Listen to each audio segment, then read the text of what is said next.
I'm thinking it may have started at middle school, the fear of the blank page. And of course, we carry that fear into our adulthood and onto our sketchbooks. So today I thought I would show you how I come up with new ideas to draw on my sketchbook by getting inspired by the things that surround me and art that already exists in the world. To do that this week, I bought a bunch of fun things from the shops of my YouTuber friends, starting with this envelope from YouTube bestie Ashley Monet. So let's open this and get creative. Okay, so of course it's a black, beautiful envelope, very on brand for her, and here we go. Here's her mascot on this pretty thank you card, and I asked Ashley to send me this bookmark because as soon as I saw it, I was obsessed with it. I asked her for some stickers too. I wanted the bug set because I really want to stick them on a black background. I think it's gonna look amazing. Maybe they'll go on my planner for 2025. And then I also ordered the octopus for my daughter because she loved it, and the milkshake too. How amazing, it's holographic. My bestie also included a sneak peek sticker that she'll release in the summer. I love it, and I love that she has limited edition stickers so you can really collect them all. Okay, so from the things from her shop, I thought I would use either the milkshake or the octopus to get inspiration. Ended up choosing the jar with the octopus, so that's what I'm going to take from Ashley's idea, drawing something in a round jar. And as I start drawing, let's talk about my issues, because I love seeing illustrations of things in a jar, but one of my issues prevents me from drawing something myself, because I feel icky of putting a living thing in there. I feel bad for the thing that's in there. I understand they could be lifeless specimens, but I still feel bad. And yes, even if it's in drawing form, I feel bad for the thing in it. So I was trying to figure out how to make that whatever's in there can go in and out, meaning my jar will be open. At first I was drawing it with a ladder next to it, but I thought that was still hard to exit. Oh god, I'm crazy. So I ended up just putting the jar on its side. I added a cute little mouse, and the idea is that he found this bottle at the forest or whatever and made it his private hideaway. So he's about to go in, and he created a little habitat he enjoys in there. With my illustration finished and then outlined, I erased the pencil guidelines and made a little frame for it with some washi tape. Today I'm going to be using paint markers on all of these because I feel markers are really nice for illustrating characters. You get smooth, even colors, but you can also make them look painterly. I'm using both my sets of Artex brush markers. The regular ones are amazing just to get color quickly on the page, and the Sim Taps are great for larger areas. I like the Ohuhu double nibs for details too, but my dad fell in love with that set, so I gave that one to him. Anyhow, I need both sets because the Artex regular markers kind of die out when you are doing a large area, so I definitely needed the other version, which is more juicy. For the areas of the bubble itself, I'm blending a couple of colors to try to make it look like it's transparent. Then for all of the details inside, I use the regular set that you don't have to shake or pump or anything. These are the ones I probably reach for the most too because of that. You can just take the cap off and use it right away.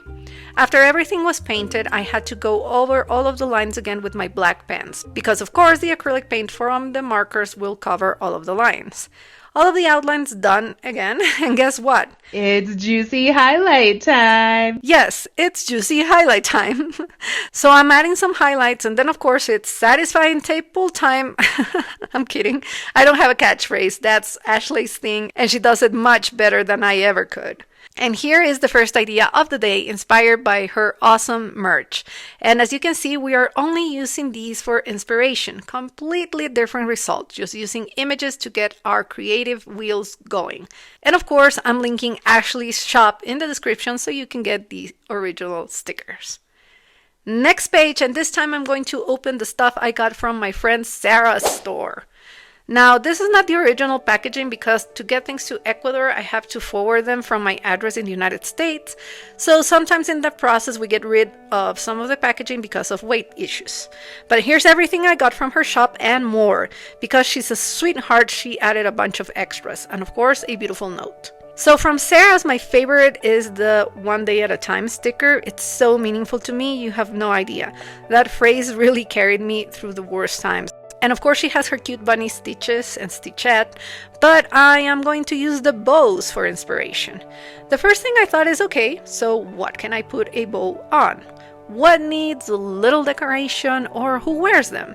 I went with the ice cream bow because I am an ice cream, I don't want to say addict, but let's say a regular consumer of ice cream because it's my favorite treat. I used Sarah's washi tape to create an edge, which also says one day at a time, but when I put it down, I noticed it also says listen to your heart and you can reach your goals. It's very, very cute. Okay, so who is wearing this bow? Well, the only thing I could think about is that an ice cream bow is worn by polar animals. And because I couldn't decide between drawing a polar bear or a penguin, I'm going to fit them both in the page by again using the sketchbook on its side. I started by drawing the bear with a huge head because that is what I do. Most of my characters have really big heads. And then I'm adding an ice cream scoop at the top of his head and like with the cone and everything. He is of course wearing a bow that matches the one its bestie has. With the drawing done, all I have to do is outline, erase the guidelines, and start coloring in with the markers. The first thing I'm going to color is the ice cream that needs to be pink, of course, because it's inspired on Sarah's beautiful bow. For the background, again, I'm coming in with my Simp Tap markers, and I decided the ground was small enough to use the other ones. Chocolate has to be on this ice cream, and I just left the whole bear white, just showing the color of the paper through, and tried to add some shadows on it, just keeping it simple. For the penguin, I didn't want to go fully black because it's too sweet, so I colored it with gray, and then I made the shadows a little bit softer with white. I changed the color of the penguin's belly patch and then decided I wasn't loving that green on the ground, so I changed that too. Of course, I'm gonna add some sprinkles inspired by Sarah's creation, and then outline everything again just to make it crisper. After a super satisfying tape peel, here we are, a cute illustration inspired by Sarah's art. You can see my bows are different. I added the sprinkles directly on the pink. She had them on the chocolate. And see, you can use other people's art to get you to think differently. Here are all her stickers, and of course her shop will also be linked in the description. Next, I got some stuff from Myra Byer's shop. Again, not in its original packaging, but here it is. So, Myra knows of my existence now. We've exchanged comments, but she's not really my friend yet, like the other YouTubers on this video. But I included her because I truly love her content, her warm style, and she seems so authentic to me. I went into her shop and it was so hard for me to choose from all of her cute stuff. I got the paintbrush washi tape because there's never enough washi tape, and I was so happy she had this option where you can get a mystery pack of stickers. The way it works is she rolls the dice and sends you a mix according to this card. Fun! I love this strawberry sticker that I randomly got because it reminded me of some strawberry drawings I did in the sketchbook that I used to create my coloring book. See, number 13 on my list of the little things I'm grateful for? Strawberries. This drawing didn't make it to the book, so that's why I thought I would show it to you here. Anyhow, from all of her stickers, I chose the raccoon as an inspiration. Since Myra's is an art collector, I'm going to create a cutish raccoon that is trying to make art. So I started drawing my little raccoon, and also inspired by the washi tape, he's holding a very large paintbrush, and he's trying to paint a mural, but he's making a mess of it all. I struggled a bit with the face, so it was good I had Myra's raccoon as reference because it's perfect. Although I finally decided to make it as simple as possible. Finish the drawing and then of course outline everything just so I wouldn't get the markers muddy with the pencil. Erase the pencil guidelines and I started to color. I wanted the background to look like it's an unfinished wall, so that's why I grabbed the regular brush markers at first, because I thought in this case the dryness of the marker being streaky was going to work for the look I wanted. Then I used my Simp Taps to do all of the other solid color areas because like I said before, they're much juicier. I didn't finish the wall behind at once because like I've explained, these markers dry as you use them in larger areas, so you have to cap them and leave them alone to rest, I guess, because after that they work again. I guess it's because they don't have any pumping mechanism, but I regretted the streaks and unevenness of it, so I ended up using the other markers to paint all over the wall as well. Everything did need a second layer, so as I add that, just a little note for you. You really need to shake these markers to get the pigment to mix evenly, and you really need to bump them to get it juicy. Okay, so all large areas done, and it was back to the simpler brush markers to color all of the rest of the illustration, which meant adding color to the raccoon, his brush, and everything else. I decided for this illustration, instead of using a black outline, I would grab a Posca marker that I have in Payne's Gray, which is kind of my favorite color to use when I'm painting. So yeah, use that to outline the whole thing and then added some highlights. Pull the tape for maximum satisfaction, and here's my little baby raccoon artist trying to make a mural that will impress the raccoon collector. And again, thank you Myra for creating the sticker that has inspired me today. Shop will be linked in the description. Next page, and now we have a little envelope from my lovely friend Christine from Courageous Painting. And I ordered some stickers and she sent an extra one too. My YouTube friends are so beautiful and generous. I was having a hard time choosing which one to use. Discarded the ghost because it really feels like spooky season is done for the year. So I kept the lion and the creative juice and decided I would combine them into one idea. At first I thought about a cute baby lion holding a juice cup, so I started sketching that. But then I thought, what if it's a giant cup and the lion is just holding onto the straw, almost like decoration? I had this idea because I remember these little plushies I had as a kid. They were like tiny Care Bears with a claw clip inside that you could hook to your drapes or your backpack. Do you know what I mean? Anyway, that was the inspiration.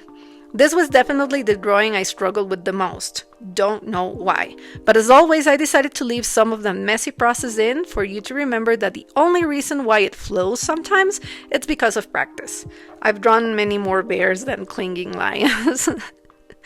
Once I was finally happy-ish with the drawing, I outlined it and erased the pencil lines. I made a frame with washi tape and actually put it on top of some of the parts of the lion's mane to later cut out. I wanted the character to look like it's on top of the background. Then I started to color with paint. Put color in all of the areas of my lion with markers. And again, here I struggled so much. I couldn't get the markers to mix well and come out evenly, so I was really struggling with choosing colors. I said it before, but you definitely need a swatch card for the sim tabs because the cap color differs so much from the ink. And also because they dry differently. And hey, that doesn't make them less wonderful. It's just a little tip I'm giving you to save you time. Once I was happy with all of the large areas of paint and added second layers when needed, I started to add details with the other set of markers and play a little bit with color. I definitely think adding purple and pink to the lion's mane, just like Christine's original painting, improved my illustration a bit and made it more interesting. And again, that's the reason I love the second set and I keep reaching for it, because it's very easy to switch colors for little details like this and just change stuff. And it's very little effort. It's like immediate satisfaction with the ease of use. For this illustration, I'm removing the tape before I'm done because of the mane being outside of the frame. So I take the satisfaction of doing that, and again, I'm using my Posca Payne's Gray to outline everything. I really was not happy at all with this page until I outlined it and added highlights. To me, for some reason, the outline is what made everything work. And now I'm happy with my cute, simple lion that I made inspired by Christine's masterpiece. I think she has prints of this lion, I'm not sure, but just go check it out on her shop, which of course will be linked in the description. So I was incredibly excited about this next product, and it is from my friend Casey from the Casey Projects. It's a prompt book. I think the concept for this is so much fun. It's a prompt a day going up to Christmas, and I think it's a really nice way to keep doing something with the kids. Maybe I'm doing mine with my kids, maybe I'll do it by myself, but for this video I'm going to choose one page, and I know exactly which page I want to do because I've seen my friends play with it and I was jealous and I wanted to give it a go too. So I chose the page on which you have to roll the dice to get your prompt, and guess what? I didn't have any dice at home. So I wonder if there was an online dice I could use, and of course there is. So that is what I used. First roll, number 6. Second roll, number 3. And for the third one, I got 1. I honestly had an artistic tantrum from this page before even starting. I was so frustrated. I got my least favorite options from each category. I didn't want any of these. I am making a video of drawing cute characters inspired by my friend's stuff, and I got warm colors, abstract style, and food. What? The abstract really killed me. I really thought about cheating. I am confessing. I wanted to scratch the footage and roll the dice again, but no. I calmed myself down and I started to sketch the first warm color food I thought about, and that was McDonald's French fries. But that wasn't working for me, so how about apple pie? Not abstract enough. A strawberry? Nope. We just saw my weird drawings of those, so no. So maybe abstract apples. That could work. I mean, how abstract does this page have to be? I paint abstract pieces, but nothing like this. These were the workings of my brain when I decided, okay, I'm just going to paint some abstract oranges. So I started by taping 2 sides of my page and drawing 3 circles lined up in the middle. Wait, those were terribly misaligned. So I had to do that again off camera, and here we go, 3 circles. Taped the other sides of the page, covering a little bit of those outside circles. Painted the whole background with a solid color, and then I started to paint the circles while the background dried. After giving the background a second layer, I removed the tape and finished painting the circles, which also received a second layer of paint. Then it was time to do the abstract part. Oh man, I was on the spot. I thought I would take the little triangles that make up the wedges of citric fruits and make these crazy triangles going out from the middle circle. For the circles on the sides, I thought I would do a more traditional representation of the fruit inside, so I just created some lines using different shades of yellow. I also added some weird contour lines with more warm colors, and finally added a little bit of highlights and changed the shade of some of those triangles to make them darker. And yeah, that's it. That's my abstract piece. I mean, it's not the most fantastic thing I could have painted, but it could definitely be a poster in a cafeteria somewhere. So let's keep the tradition of my sketchbook videos and create a mock-up with it for us to visualize as a print. There, that makes me happier. But I think I was definitely a little bit thrown off by getting abstract and not being able to do a cute character with Cassie's amazing book. It's such a cute book. I will be definitely playing with this in the holiday season and feeling all of the rest of the pages as I count down to Christmas. But let me know if you want me to roll the dice again to see if I can get a second shot at this page. And yeah, Cassie's fun book will be linked in the description as well. That's it. I hope you enjoyed this sketchbook video, which was a little bit different from my regular ones. If you did, please let me know, because I have tons of ideas of things we can use to inspire new sketchbook pages. It could be a series. Inspiration from food, snacks, sweets, places, plants, so many different things. Okay, I'll leave you with that thought and hope I'll see you on Friday with a regularly scheduled video. Have the most wonderful day. Bye.